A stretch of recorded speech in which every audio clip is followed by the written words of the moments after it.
Hello, let us now start with the next topic, that is nutrition in plants. As I already told you that plants are autotrophs and they can make their own food, and for us also, that's why they are also known as producers. So they can prepare their food by the help of process photosynthesis.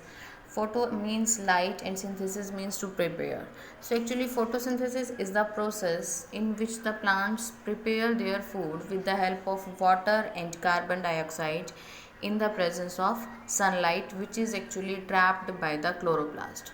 Uh, Listen it again. It is the process in which plants prepare their food with the help of water, carbon dioxide in the presence of sunlight with the help of a chloroplast.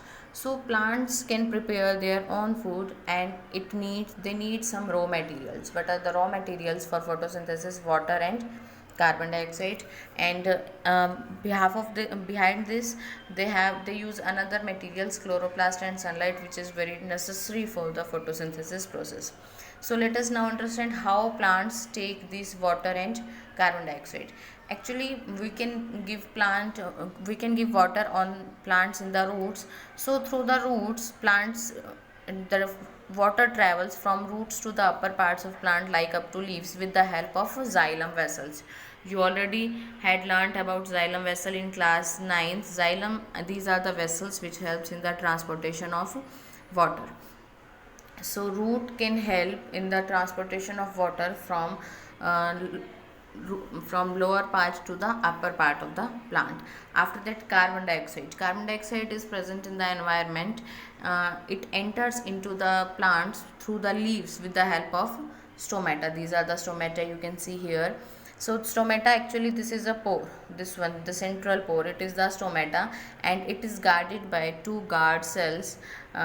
These are the guard cells which are kidney shaped, these two guard cells, and these are the kidney shaped cells. When these cells swell up, means when the plenty of water is present in the plant, then the cells swell up, and due to this swelling the pore opens and the carbon dioxide easily enters into the leaves, or you can say plant. And when there is the deficiency of water, so the guard cells will shrink, and due to shrinkage this pore will close, and the carbon dioxide doesn't enter at that time into the plant. So guard cells contain green colored substance. You can see here, green colored, this is the chloroplast, which actually helps in the trapping of sunlight. And the cells around the guard cell, these are the subsidiary cells, and these cells can be used when the guard cells are not functioning properly, and this whole is known as stomatal apparatus. This is very much important. Let us see the functions of stomata helps in the intake of carbon dioxide, and another one, transpiration, as you know, the loss of water in the form of vapors. So these are the functions of stomata. Now let's see what is the site of photosynthesis, means where the photosynthesis takes place. Leaves are the site of photosynthesis. Try to understand in this diagram that these are the roots of plant, this is the stem, and these are the leaves. So from the roots the water travel to the upper part of the plant, means up to the leaves. Water comes through the root, and after that these are the leaves. These are the leaves, and leaves have stomata. So carbon dioxide enter through this stomata. Chloroplast is already present in the leaves, and sunlight is trapped by the chloroplast. So all the four materials which are required are taken up by the plant. After that, what will happen?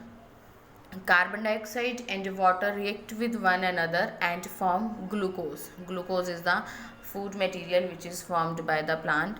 So the glucose which is formed is used by the plant for its various life processes, and the remaining glucose will convert into the starch and will store in the plant in the form of fruits or in many forms, so which can be used by animals, or we can say by us. So when there is the deficiency of food in the plant, or you can say in the night time when there is no photosynthesis, then also plant can use this starch for their life processes. So let's come to the main events which takes place in photosynthesis. First is the absorption of sunlight by chlorophyll. In this case, the chlorophyll absorb the sunlight which is present only in the daytime, you can say. After that, the light energy, actually the sunlight is in the form of light energy, so this light energy is converted into the chemical energy. Light energy is converted into the chemical energy. This is the second event. And after that, what happened? Reduction of carbon dioxide to carbohydrate. See in this reaction that 6CO2 plus 6H2O combine to form C6H12O6 and 6O2. Carbon dioxide and water combines in the help of sunlight and chlorophyll and forms glucose and oxygen. Now, what is the meaning of reduction here? You had already learnt about the chemical reaction and equation chapter in chemistry, and you know that reduction is actually the addition of hydrogen in any substance. If hydrogen is added in any substance, then reduction takes place. So you can see here, this is the carbon dioxide. It contains only carbon and oxygen, and in this case it has carbon, hydrogen and oxygen. In this case only carbon and oxygen, so hydrogen is added in this case, and that's why we can say that reduction takes place here, and reduction of carbon dioxide leads to the formation of carbohydrate, and with the formation of glucose, oxygen is also produced, which is very useful for us.